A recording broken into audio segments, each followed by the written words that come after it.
सामर्थ जी, राधे राधे। मध्य प्रदेश से। महाराज श्री जी की कृपा से उनके नाम में प्रीति है और उनके नाम का प्रतिदिन जाप भी करता हूँ। अभी मैं विद्यार्थी जीवन में हूँ। मेरी आदत देर रात तक जागकर पढ़ने की है। सभी के कहे अनुसार मैंने सुबह जल्दी जागकर पढ़ने का प्रयास लंबे समय तक किया, किंतु मन नहीं लगा। ऐसा मेरे और अन्य कई विद्यार्थियों के साथ होता है। महाराज जी, अपना मार्गदर्शन दीजिए। क्या भविष्य में इस दिनचर्या से शारीरिक और मानसिक स्वास्थ्य में बुरा प्रभाव पड़ सकता है, या मैं इसको ऐसे ही जारी रखूं, या एवं सुबह पढ़ने हेतु 2:30-3 बजे रात तक। हाँ, आजकल तो इसे बच्चे जो अच्छी पढ़ाई कर रहे हैं वो ऐसा ही हमें बताए। जब 9 बजे उनका शौच स्नान आदि, तो प्रश्न 9 बजे आप क्यों जगते हैं, तो उन्होंने कहा कि 2:30-3 बजे तक तो हम पढ़ते रहते हैं। तो अगर उसको ऐसा कर लिया जाए कि 11 बजे हम शयन कर लें, 12, 1, 2, 3, 4, 5, 6 घंटा हो गए, और 5 बजे उठ जाएं और फिर हम 9 बजे तक पढ़ाई कर लें। मान लो अगर 9 बजे आप जगते हैं तो शास्त्रीय पद्धति के खिलाफ हो गया ये दिनचर्या, और स्वास्थ्य के लिए भी ये ठीक नहीं रहेगा। क्योंकि जब ब्रह्म मुहूर्त 4 बजे से लेकर के और 6 बजे के बीच में अगर शयन किया जाता है तो ब्रह्मचर्य हानि की विशेष संभावना होती है, और आयु, श्री, कीर्ति, तेज, इन सब की हानि होती, क्योंकि जगत को प्रकाश देने वाले भगवान नारायण सूर्यदेव पधार रहे हैं, हम सैया पे सो रहे हैं। हमने तो गांव में भी देखा है कि 4 बजे कोलाहल शुरू हो जाता है, सब जग जाते हैं। तो अगर हमें अपने को सही मार्ग में लाना है, तो जैसे हम 9:15 बजे, एक बार किसी विद्यार्थी ने शौच स्नान 9:15 बजे, हम 9 बजे जगते हैं, विद्यार्थी ने बताया, हम 2:30 बजे तक पढ़ते हैं, तो इसी समय को बदल लिया जाए। महाराज जी, सुबह जल्दी उठा, लेकिन जैसा रात में मन लग रहा है वैसा सुबह नहीं लग पा रहा है। क्योंकि आपका अभ्यास नहीं है ना, आपका अभ्यास नहीं, इसलिए ऐसा लग रहा है। लेकिन महाराज जी, ये लंबे समय तक ऐसा करके देखा तो परिवर्तन कुछ समझ में नहीं आया। नहीं, तुम कहिए नहीं, तुम्हारा परिवर्तन कैसी बात हो, अनुभव की बात है। तुम्हारे अनुभव गलत हो सकते हैं। अगर हम कह रहे 5 बजे उठे, जल पिया, इसके बाद थोड़ा टहले, थोड़े से 100-200 कदम, शौच गए, इसके बाद व्यायाम आधा घंटा किया और 20 मिनट प्राणायाम किया, अब बैठ जाओ पढ़ने में, एकदम स्मृति नवीन, एकदम क्लियर। अब कितने समय तक प्रयास कर सकते हैं इसको?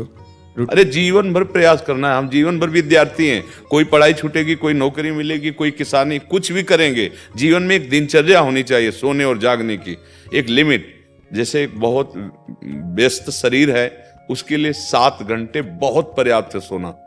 6 घंटे वैसे पर्याप्त, पर 7 घंटे। अब जैसे अपने लोगों के तो 3 घंटे, 2 घंटे, 1.5 घंटे, 24 घंटे में 1.5 घंटे, 2 घंटे। अब जितनी कोटि का उपासना में प्रवेश है, और नहीं 5 घंटे, या 5 के बाद फिर नहीं माना जाता कि तुम साधक को पड़े सो रहे हो। ऐसे 5 घंटे आखिरी। पर जैसे किसान आदमी, व्यायाम किए हुए, बहुत मेहनत करने वाला व्यापारी, 7 घंटे से ज्यादा नहीं रखा गया सोने के लिए। आप देखो, फिर वही हमारी बात आती, दिनचर्या एक तेज लाती है। एक इसमें जो आप 6 घंटे पढ़ करके समझ नहीं पाओगे ना, वो 2 घंटे में आप 6 घंटे का काम निपटा लोगे। आपकी तेजस्वी बुद्धि होगी, आपकी प्रवीण बुद्धि होगी, आपके अंदर पावर होगा। अब ब्रह्म मुहूर्त में शयन कर रहे हैं, फिर 9 बजे जो नहाना है वो एक ऐसे खिलवाड़ मात्र है। आप 4 और 5 के बीच में उठे और स्नान किया, व्यायाम किया, 1-2 किलोमीटर दौड़ लगाई, थोड़ा प्राणायाम किया, फिर आप पढ़ के देखो। पर अभ्यास, अच्छा सात्विक भोजन, कुछ दिन अभ्यास। अब जैसे अपने लोग हैं, 1.5 या 2 घंटे एकदम फ्रेश, क्योंकि बचपन से अभ्यास किया, पूरा जीवन हो गया। अब उसमें 1.5-2 घंटे में आती है कि नहीं आती? कई दिन हो जाते नींद नहीं आती। तो अभ्यास अगर किया जाए तो बहुत सुंदर दिनचर्या। हम तो कभी ये नहीं कह सकते कि सूर्य उदय हो रहा है आप शयन कर रहे हो, ये ठीक नहीं। कभी ऐसा हो जाए अचानक, वो बात अलग, लेकिन दिनचर्या ऐसी, आप 2:30 बजे तक जग रहे हैं, फिर इसके बाद आप, तो आपके स्वास्थ्य में भी फर्क पड़ेगा, आपकी बुद्धि में भी फर्क पड़ेगा, आपके तेज में भी फर्क पड़ेगा। आज हम बुद्धिमानी समझ रहे हैं धन कमाना, केवल भोगों को भोगना बुद्धिमानी समझ रहे हैं। यही बुद्धिमानी मानी जाती है। जैसे आके प्रश्नकर्ता ने प्रश्न किया था कि हम ऐसों को तो जो मांस खाते हैं, शराब भी पीते हैं और अपने मतलब टाइम से यही टाइम 11 बजे जगना, ऐसा खूब ऐश्वर्यवान है, खूब मौज मस्ती से रहे, उनकी कोई परेशानी नहीं है। ठीक है, इसे तुम सुख मौज मस्ती समझ रहे हो। कुछ दिनों बाद शरीर छूटेगा, इसके बाद क्या रह गया? हर चीज यहीं रह जाएगी। ना तो तुम्हारे पास जितेंद्रियता है, ना भगवान नाम है, ना सत्य है, ना धर्म है। बचा क्या? आए किस लिए थे? मानव जीवन केवल इसी के लिए। तो जितना तुम्हें डल्लभ के गद्दे पर आनंद मिलता है ना, सुअर को कीचड़ में मिलता है। जितना तुम्हें अपनी भार्या पे, उतना उसको अपने संभोग में मिलता है। जितना तुम्हें अपने बच्चे प्यारे, उसको अपने बच्चे वैसे ही प्यारे। जितना तुम्हें सांसारिक सुख, वो वैसे बिष्ठा।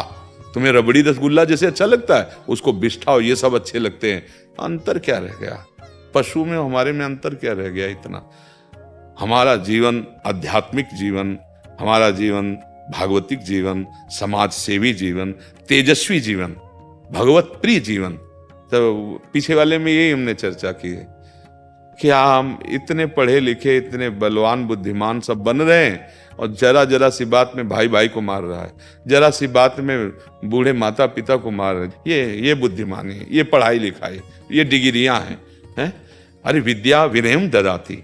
अपने माता पिता को भगवान समझकर उनकी आज्ञा, जो आज्ञा, ऐसा कितने बच्चे हैं जो अपने माता पिता के पैरों रोज छूते हैं। साक्षात भगवान घर में बैठे हुए हैं और उनको अवहेलना। ये पढ़ाई हमें तो नहीं समझ में आ रही, क्योंकि विद्या का प्रभाव होता है विनयम ददाति, विनयशील, संयमी, जितेंद्री, धैर्यवान। वो तो बातें समझ में नहीं आ रही। क्यों? अब आसुरी बुद्धि बढ़ रही है, जिसे कहते हैं राक्षसी बुद्धि। माँ नहीं मातु, पिता नहीं देवा। आसुरी बुद्धि बढ़ रही, खान पान गलत हो रहे हैं। अब बच्चा आए हो यहाँ इसलिए प्रश्न किया, इसलिए बता रहे कि अब कोई सुधर जाए तो सुधर जाए, नहीं तो आगे सुधरने के चांस ही नहीं रहेंगे। ऐसी बुद्धि बिगड़ती चली जा रही। शास्त्र आज्ञा करता है 11 बजे के पहले ही आहार हो जाना चाहिए। इसके बाद प्रातः ब्रह्म मुहूर्त के बाद, रात्रि में कोई निशाचर थोड़ी हो आहार विहार।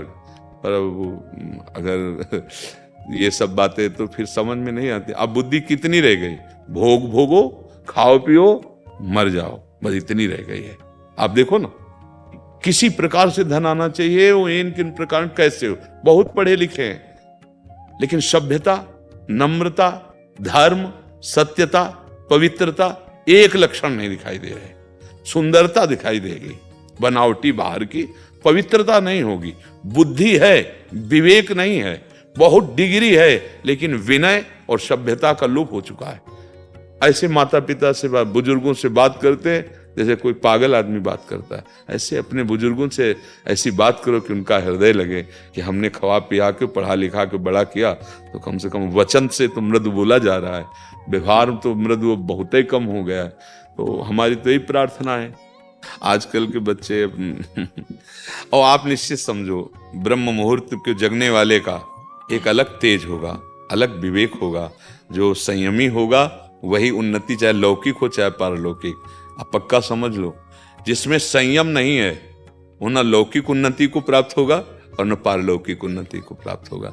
ये जो बढ़ रहे हैं ना गंदी बातें, वो सब जीवन को ह्रास करने वाली हैं। अब ये समझ में नहीं आएंगी, क्योंकि ना आहार शुद्ध है, ना संग शुद्ध है। तो गोस्वामी जी ने इसीलिए कहा, मन पचितई है अवसर बीते। अंतिम समय जब यहाँ से चलने का समय आता है, कोई नहीं होता, तब पछताना पड़ता है कि आए थे भगवान का भजन करके, धर्म पूर्वक जीवन जीने के लिए, और ये सब क्या कर बैठे। अब समय नहीं रह गया। इसलिए हमें लगता है राधा राधा राधा, और अच्छे आचरण करो, कोई व्यसन मत करो, और कोशिश ऐसा करो। बिल्कुल महाराज जी, अपनी दिनचर्या में परिवर्तन लाने का प्रयास करेंगे। और व्यायाम जरूर करें, उससे जितेंद्रियता में सहयोग मिलता है। व्यायाम प्राणायाम से शरीर स्वस्थ, स्मृति एकदम पवित्र। वो तो बहुत दवाइयाँ और ये सब ऐसा चल गया। एक बार आप हम तुम्हें देख लें, या एक बार आप हमें कोई बात बता दो, आप 10 वर्ष बाद पूछ लेना, वो दिमाग में टेप हो जाती थी। अब तो मतलब बहुत, अब ये एलोपैथिक सिद्धांत से ही डायलिसिस और उसकी औषधियाँ सब नहीं, कभी हमने टेबलेट नहीं पाए पीछे। एक बार सुना दो, केवल कोई भी बात आपको बता दो, हमारे दिमाग में टेप हो जाएगी। पवित्र स्मृति तो हम कह रहे 6 घंटे में जो तुम पकड़ रहे हो ना, 2 घंटे में काम पूरा कर लोगे, क्योंकि उतनी प्रवीणता आ जाएगी। तो इसलिए आहार शुद्ध रखो, अपनी दिनचर्या बढ़िया बना लो, तो जीवन भगवान की प्रसन्नता का हेतु बने। हाँ, वो अगर प्रभु प्रसन्न है तो जा पर कृपा राम की होई, ता पर कृपा करे सब कोई। हमारा तो बस हृदय का भाव यही है, जो हम आप लोगों को समय देते हैं, कि किसी तरह आप ये समझ जाओ कि आप कितने अमूल्य समय को कहाँ नष्ट कर रहे हो। एक बार हम सत्संग में भी कहा, जैसे आप 50 वर्ष संपत्ति कमाए, 50 वर्ष का समय दे करके, अब आपकी आखिरी श्वास है, और वही 50 वर्ष की संपत्ति पूरी दे के एक श्वास बढ़वा लीजिए, नहीं बढ़ेगी। मतलब आपने 50 वर्ष की श्वासें ऐसी जगह खर्चा की जो एक श्वास भी नहीं बढ़वा सकती। अब उन श्वासों की पूर्ति कैसे होगी? अगर राधा राधा राधा बोले तो सब बन जाएगा, सब आनंद आ। थोड़ी देर भगवान नाम जप कर लिया तो हमारी बुद्धि पवित्र हो गई। अब उसे जिधर लगाओ, चाहे जिस कार्य में लगाओ, वो मंगल विधान करेगी। नहीं तो ऐसे ऐसे आचरण है कि फिर यहाँ न जेल मिलेगी तो फिर नर्क मिलेगा। मान लो छुप गई बात तो फिर नर्क मिलेगा। हाँ, दंड तो अवश्य में भोक्तव्यम, भगवान कह रहे अवश्य में भोक्तव्यम कृतम कर्म शुभाशुभम। जी।